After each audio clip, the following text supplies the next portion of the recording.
નજર સામે અત્યારે કપાસમાં જોવા મળે છે. ઘણા બધા ખેડૂતો બધી જોયું છે.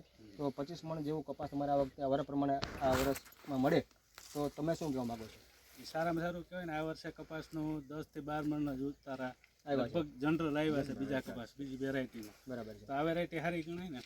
તો આપણી સાથે રમેશભાઈ જે વાવેતર કરનાર ખેડૂત એના અભિપ્રાય પ્રમાણે વાત કરી. તો આપણી સાથે આજે બીજા ખેડૂત પણ છે, ભિયાડ ગામથી ગોપાલભાઈ છે. તો ગોપાલભાઈ આજે ઘણું બધું અવલોકન કરેલું છે, ઘણું બધું માર્કેટિંગ કરેલું છે અને તેનો આગલો અનુભવ પણ જે છે કપાસ વિશે, તો આપણે વાત કરશે આપણે ગોપાલભાઈ. ગોપાલભાઈ રામ રામ. રામ રામ. ગોપાલભાઈ તમારે પેલા ઓળખાણ આપી દો. મારું નામ ગોપાલભાઈ રામજીભાઈ આસુદરિયા, ગામ ભિયા. બરાબર છે.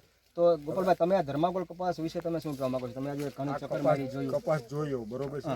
આમાં એક તો ગોગડું નથી કે, બરાબર છે, બરોબર, અને વીણવામાં સારો, બરાબર, અને રોગ નથી આમાં. જો આમાં કે નકર અત્યારે ગરો આવેલો હોય, ફૂલ ખીલે છે, આમાં નકર અત્યારે ગરો આવેલો હોય ઈ નથી, એટલે ઈ ફાયદો. અને આ અંદાજે 15 મણ તો ઉતરેલો કપાસ છે, બરોબર, હજી 8-10 મણ કપાસ ઉતરશે, બરાબર છે. અને એના કપાસિયા જે છે એ તમે મોઢેથી આપણે દબાવો ને તો એકદમ કડક છે, બરાબર, એટલે વજનદારમાં સારો હોય. તો ગોપાલભાઈ માનો કે આ વર પ્રમાણે જે રમેશભાઈ વાત કરી કે 25 મણ જેવો ઉતારો મારે આવશે કપાસમાં, તો તમારે કહેવાનો જે 25 મણ કપાસ ઉતારો જે મળે છે આ વર પ્રમાણે ઉતારો કેવો કહેવાય? ઉતારો સારો કહેવાય, વર્ષ પ્રમાણે બહુ સારા. તો ખેડૂત મિત્રો આપણી સાથે આજે ઘણા બધા ખેડૂતો આજે ઉપસ્થિત છે મીટિંગની અંદર. તો બીજા લોકોને પૂછીએ આપણે કે વેરાયટી તમને વાવેતર કર્યા પછી કારણ કે આજે તમને કેવી લાગે છે? આ વેરાયટી વાવેતર માટે અનુકૂળ છે કે નથી? બરાબર છે.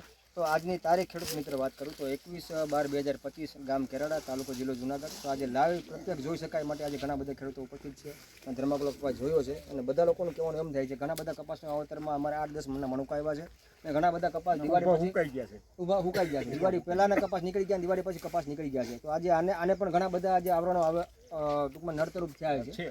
તો આ કન્ડિશનમાં જે કપાસ ઉભો છે તો આ ટૂંકમાં સહન શક્તિવાળો કપાસ કહેવાય ને? બરાબર. તો આપણી સાથે આપણા વેપારી મેબ્રો વિજયભાઈ જેતપુરથી.